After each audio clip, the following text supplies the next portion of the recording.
આપણે બ્લાઉઝનું માપ લઈએ ને તો બ્લાઉઝ તો ત્યાં લાઈટ ના હોય એટલે ખબર જ ના હોય બ્લાઉઝ ઉપરથી તમે સીવવાનું એવું કીધું હતું પણ મેં કઈ રીતના ના ખબર હોય જો આપણે પેલા આખા કોઠાનું સીવો ક્યારે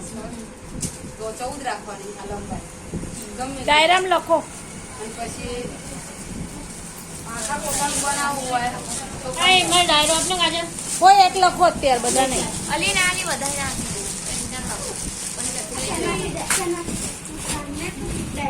હું મારા બ્લાઉઝનું માપ લઉં એટલે મને યાદ છે કે મારું તો રોજ તમને ખબર પડી જાય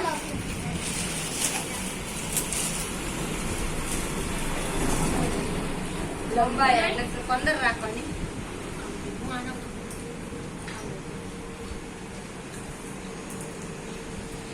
પછી નીચેના ભાગમાં આપણે જે બ્લાઉઝનું માપ લીધું ને ચોથો ભાગ કરવાનો હોય એટલે મારે 8 આવે 8 લઉં ને આગળ 8 એટલે કમ્પ્લીટ મારું બ્લાઉઝ ફિટિંગ હતી તે રીતે આખું પાછું એનેથી અહીંયા આ આપણે જે પૈસા લીધું ને ત્યાં 9 9.5 ઇંચ લઈ દેવાનું ઉપર 9.5 એટલે છાતી બ્લાઉઝ હતો તો માપ લેસ ને તો હું જોઈ લેસ સરસ નીચે 8 લીધું એટલે આ અડધો ઇંચ આના કરતા આ અડધો ઇંચ રહ્યો ને એ વધારવાનો અડધો ઇંચ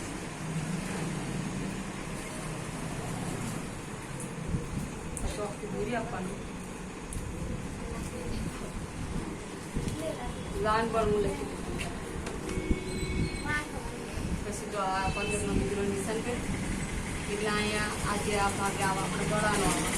એમાં આજે આ ભાગ પર પણ લેવાનો આ ભાગ સાડા હોય ને જૂઠ હોય એટલે 3 આવે 3.5 આવે બહુ અને મારે સમજ્યા હતા 2 એના ખવાનું ત્યાં શોલ્ડર પર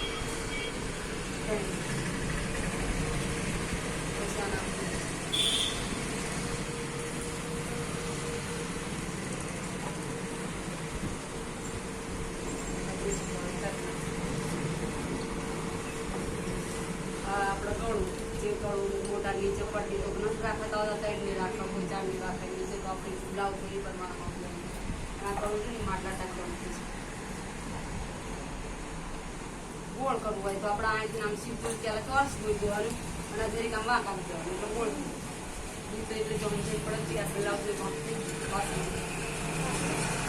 આ પાસનો વાપરી કાઢી ઊભી રે ઊભી રે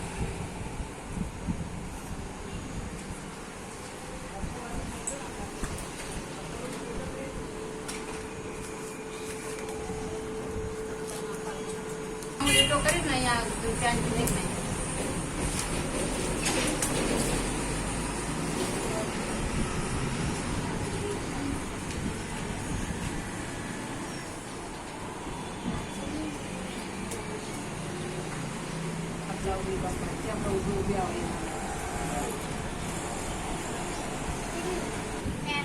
લંબાઈ 15 બરાબર આ ઊભી થઈ જો આ લખ્યું ને અહીંયા ઊભી થઈ 15 ના આ ફૂલ સાઈડ જે અમે પહેર્યું છે ને તો આટલે આવે એવું નહીં લખું નાના સિલાઈ તો એ પ્રમાણે 14 રાખવાનું મેં આ ફૂલ સાઈડ નું લીધું જોઈ લો બરાબર તમારે જે રાખ્યું રાખવાનું